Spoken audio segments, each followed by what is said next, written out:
Gary these days been lying in his bed, mate, working on the same car going on a decade. Scribbles on junk mail, don't draw attention. I never really noticed, but now that I mention it, there ain't a lot of boys named Gary these days, born with a cigarette glued to their face, fixing about anything a hammer can handle, saving all the money cause a Gary don't gamble. Ain't a lot of girls going by Debbie anymore, but they got the same nicotine pouring out their pores. Time leaves town, but the minute hand stays. There ain't a lot of boys named Gary these days.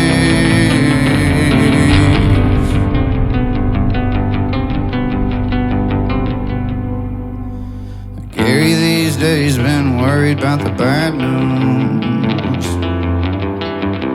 There ain't a lot of teenagers filling up the church pews, no. Burning bush lights, don't talk to his brother. The people even still say grace before supper. There ain't a lot of boys named Gary these days, born with a cigarette glued to their face, fixing about anything a hammer can handle, saving all the money cause a Gary don't gamble. Ain't a lot of girls going by Debbie anymore, but they got the same nicotine pouring out their pores.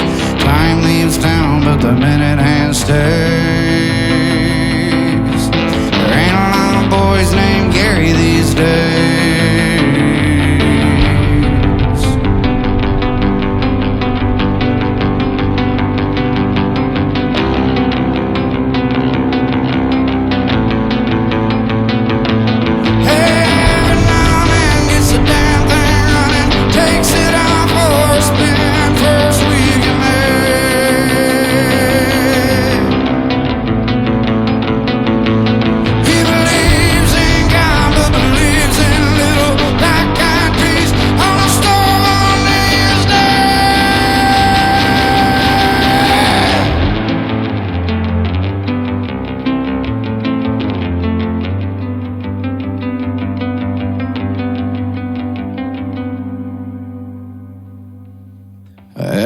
Suspicion with the light out on the front porch.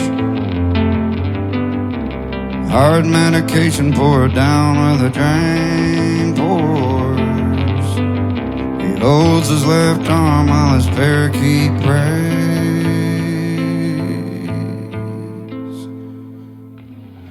Has anybody seen much of Gary these days? Has anybody seen much of Gary these days?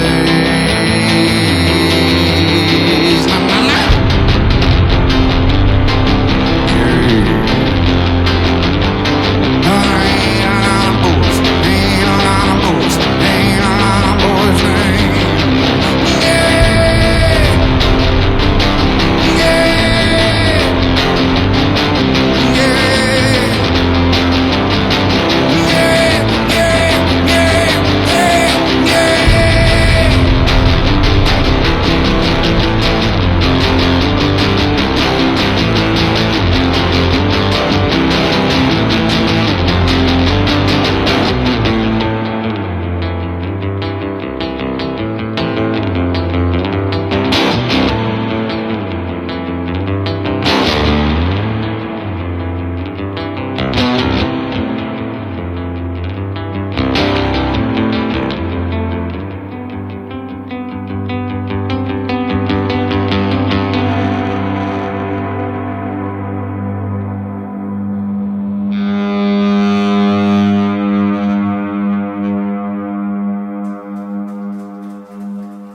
Thank you very much.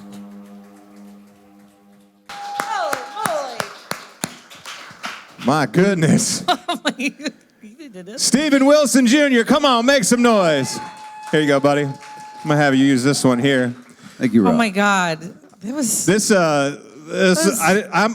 You're probably the only artist that leaves me speechless when I see you, because I don't think there's an artist who could stand here by themselves in a small room like this with a handful of people and make it sound like you're on the biggest stage in the world. Thank you very much. And I was nerding out over the gear because I'm like, I want to know how you make it sound like there's a full band behind you, but you're like, I'm a scientist and I will never tell. Well, this was one of my questions. I wanted to know, as a scientist, do you feel like some of your music can be experimental, or are you experimenting that way with sounds? Is that the same approach? Yeah, I jokingly call myself a song scientist, but it's not really a joke because it's true. Yeah. But yeah, I'm constantly tinkering with things. I have my own little kind of sonic lab, and this is just kind of one of the inventions through many trials and errors, many experiments gone wrong. Or gone right? Mostly wrong. Okay. But I have what small pebble of success that I have is loosely balancing on top of a mountain of failure. And this is just one of my small pebbles that I... So when you were performing at the CMA Awards recently, Yes, a huge moment as well, that when we were in the crowd and felt the same that we did just now, does that make you nervous then with this equipment? Because you're saying at any moment, it could go wrong. So what is that feeling like when you're on the CMA stage performing in front of millions of people watching at home as well? It kind of sucks. But at the same time, I like flying close to the sun.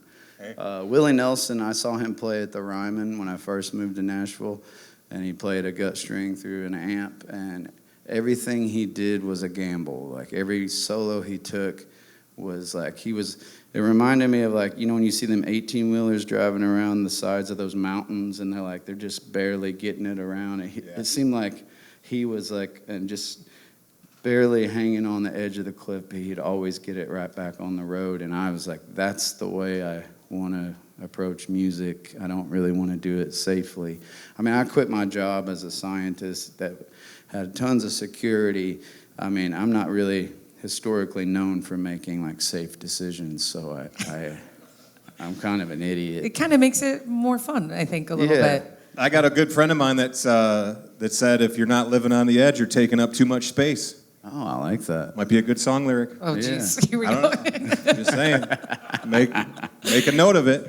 I like that. Recently, you got to talk to one of my heroes, mainly because it's radio, but Howard Stern. I saw that, and I was like, oh my God, I'm dying. And he seemed to he fell in love with you, as we all have. Oh, he was so great and so lovely and kind and gracious to have me on his show. And yeah, what an interviewer, too. I mean, it's just really wild to have Howard Stern in your cans. And it's I've been listening to him my whole life, but when he's actually talking to you, it's pretty. Is it surreal? Pretty surreal. Are you where am I right now? What is happening? Yeah. And when we got done with the interview, he called me on the phone just to kind of recap and talk more, and it was even more surreal. I was like, I can't believe it's him. Yes.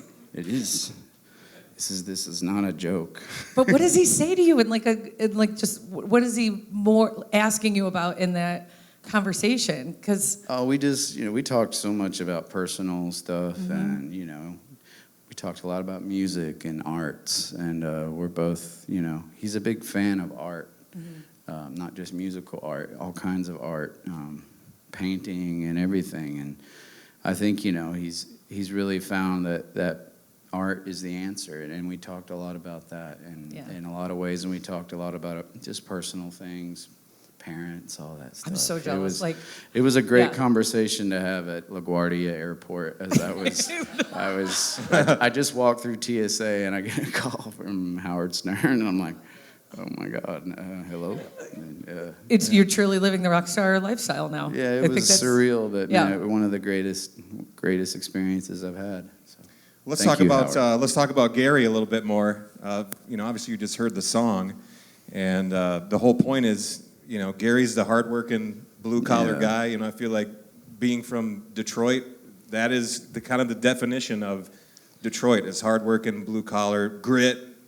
So I think we probably have a lot of Garys in the Metro Detroit area, but they're fading, aren't they? Yeah, I mean, I bet you Detroit is very Gary. It has to be.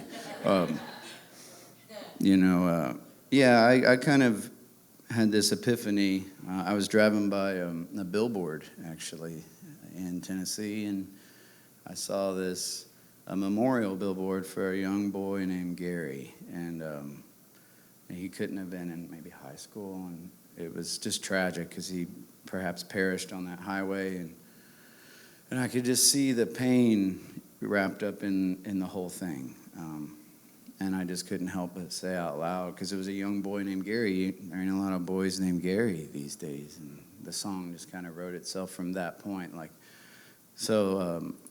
And then I had, as I was writing the song, I started thinking about, because it was really more of a subconscious expression of my upbringing. I grew up in a body shop, and I grew up, with a bunch of Garys in a town full of Garys that were fixers, not because God just gave them this inclination for fixing things or mechanical inclinations. It's because the world was broken around them and they had to be fixers. They kind of rose to the occasion and became Garys by nature. And I started kind of viewing them, because I'm a scientist, I kind of started looking at them as perhaps an endangered species, like a subspecies of human. I call him Garrus mechanicus. That's his Latin name. But yeah, you start viewing it that way, and I kind of started, back to the scientific breakdown, and a lot of it, and then Debbie kind of showed up as another subconscious half of that as well, and the song kind of just wrote itself. But yeah, we are definitely running out of our Garys, because I ask for Garys every show, and there's usually only maybe one or two. But last night in Cleveland, Ohio, we had a 10-year-old Gary, and he was a Gare Breed, as I call him. He's just a Gare Breed, yeah. Yeah. I feel like next year, this time, the name Gary will be, where they list all the famous baby names? Like, these are the most popular names of 2026. Gary's going to be in there, so it's going to be okay. I hope so. Yeah. Come on. Rob said he's going to name his baby Gary. We still haven't decided on we got a baby due in June, and we still haven't agreed on a name yet. So Come on. Someone's got to Gary the torch. It may be us. You got to talk my wife into it first, though. Okay. You might have to do. You're gonna put that song on repeat. She'll get it. Well, we wanna do a little meet and greet now, so we'll head you over there. Okay. We love talking to you, though. We can talk. Also, to you just one more quick to you. comment. I don't really think this is a yeah, question. That's right. Oh yeah, we love that. But I think you're the only person who ever thought of doing this. I just cracked up when I saw the video. He's playing a show. I don't know where it was, but it looked like a pretty big arena or something, or venue.